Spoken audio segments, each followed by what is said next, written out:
Okay, so another way that you can do a fake cut is by adding what's called a prosthetic transfer. Now, a prosthetic transfer is one of the best and quickest ways to get a Hollywood effect in your makeup. You can buy them pre-made, such as something like this, where it does have a bit of coloring already added to it, or you can make your own. Ones that I have made my own, they don't have any pre-coloring to it. You can certainly do that, but I find it easier and I prefer to just put it on the skin and then color it to the actor. So when you buy a pre-made one, it comes with on a piece of acetate like this, and then what you're gonna do is you're gonna cover the included sticky part right on top. This is something you wanna do on a flat surface. So just put it down on your table and you flatten the paper directly on top. So now you have this paper backing, there's no stickiness to this at all. Now these are made out of Prozade. Prozade is an adhesive that we use throughout the FX world and throughout this module that you can use to adhere anything. It's a medical grade adhesive that actually makes these tiny thin little prosthetics, and this is where you get a really realistic look. When you're deciding which one you want to use, now that you have no sticky edge, what you can do is just cut out the one that you're looking to use. So take your scissors, and you don't want to cut directly into it because you do want that thin edge for it to blend appropriately. So go out a little bit further than where it is. We can always blend some edges away, but if there's not enough of an edge to blend and make it look realistic, then it defeats the purpose of the makeup.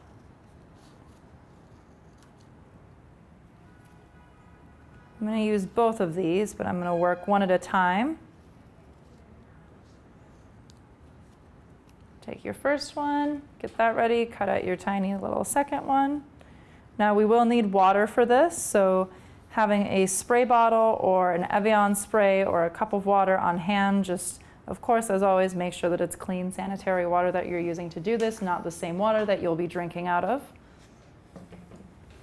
Now, what we're going to be doing to apply these is we're going to peel this front plastic off and then place this onto the skin and hold water on the same way you would a temporary tattoo. It applies the same way, and then we blend it out a little bit differently.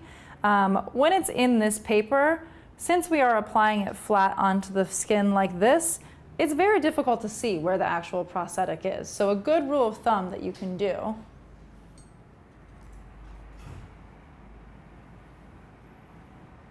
is you can take what I have on here is just a tiny little bit of paint. You can hold this up to the light and see it through the light, and then lightly draw onto the paper the general shape of where it is. That way when you're placing it on there, you know exactly where the placement's gonna go. For example, the cut goes this way. If you see it on this side, the cut goes that way. If we want the cut to go this way on the face, but we can't see it here and we go like that, when we peel this off, we're gonna see the cut going the opposite direction.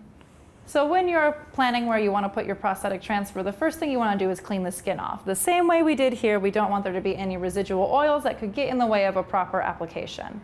Take a little bit of alcohol where you're planning to apply the prosthetic. Let's say we're going to put him about up here. Take a little bit of alcohol, clean the area, throw that sponge away, give a little fan, let the area dry down before you go in. I always like to test it a little bit just to make sure that there's nothing remaining. Now what you do is you take this tiny little adhesive off and peel slowly because you don't want to ruin the edges that are on this. This paper gets thrown away now. Now since we have our drawing, we can see where this is going to go.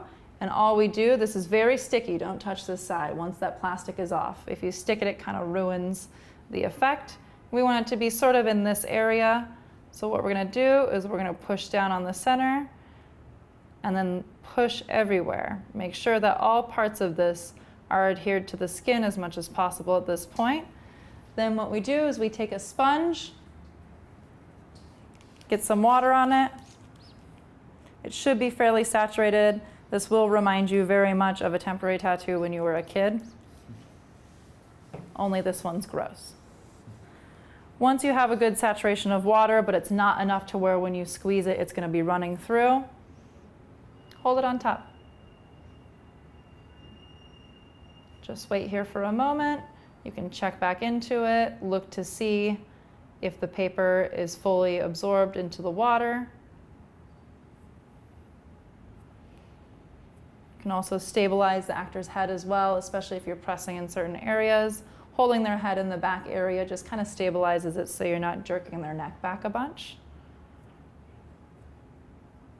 Once you've tested with the water, take a look at the edge. Just peel up slightly. If there's anything that looks like it's still stuck to the paper, push it back down, add a little bit more water before you go in and do the rest of it. And be patient with this. It goes fairly fast, but don't worry about it being the fastest thing in the world. At the end of the day, you want to make sure it's done properly, not as quick as possible. Once it's adhered, you can go ahead and you can remove the top part, and then you have an easy cut that's already colored in. From there, if you don't want to see that little bit of the glue edge that we have here, what we can do is we can take a Q-tip and we can take a bit of our alcohol and we can use the Q-tip to blend the alcohol off. Conversely, you can use a tiny little brush as well in place of a Q-tip if you're trying to be a little bit more disposable. But this will help to break down the edge of this adhesive. And he already had his eyes closed, which was great, so I didn't have to ask him to close his eyes, but remember you are working with high alcohol around the eye area, so make sure that the eyes are closed. That way, if anything drips down, it does not go into the eyeball itself.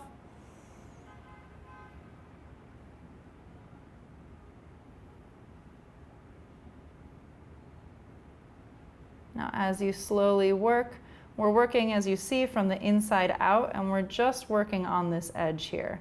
We're really not trying to get anything in this inner area because I like how that center is. That's the piece we're trying to get. It's just the outside edge that we're trying to melt off a bit with this alcohol to blend a bit more into the skin.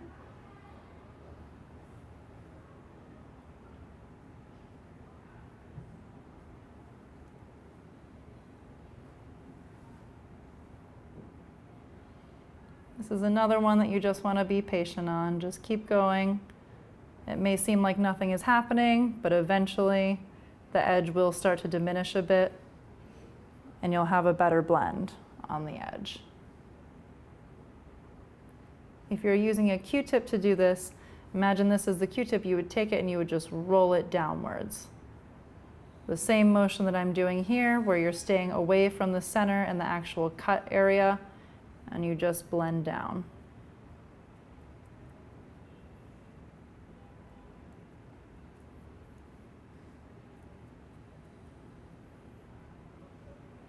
So from here, we already have a 3D effect to this. Now it does have a bit of a tack to it. If you want, you can put a little bit of a powder on there. If you'd like to take that tackiness away, say they're gonna have a hat on that it might stick to or something, it would be a good idea to put a little bit of powder. But I like it as is. I like when there's a little bit of a shine to it. But what I am gonna do is add a little bit of blood. Again, going back in with our small brush and our fresh blood, and place this blood right in that center area. You can see how giving that little bit of a glisten just adds a lot to it, and you already have 3D. Now, this one does not need to be painted, as I said, because it was pre-colored. Now, as I'm doing this blood, you will notice that you do see a bit of that edge outside of there. The more you work with the alcohol on the outside, the less visible it will be. So the less you want to see it, the more time you'll spend. As another 5 or 10 minutes go by of blending this edge out, it's going to diminish away from there.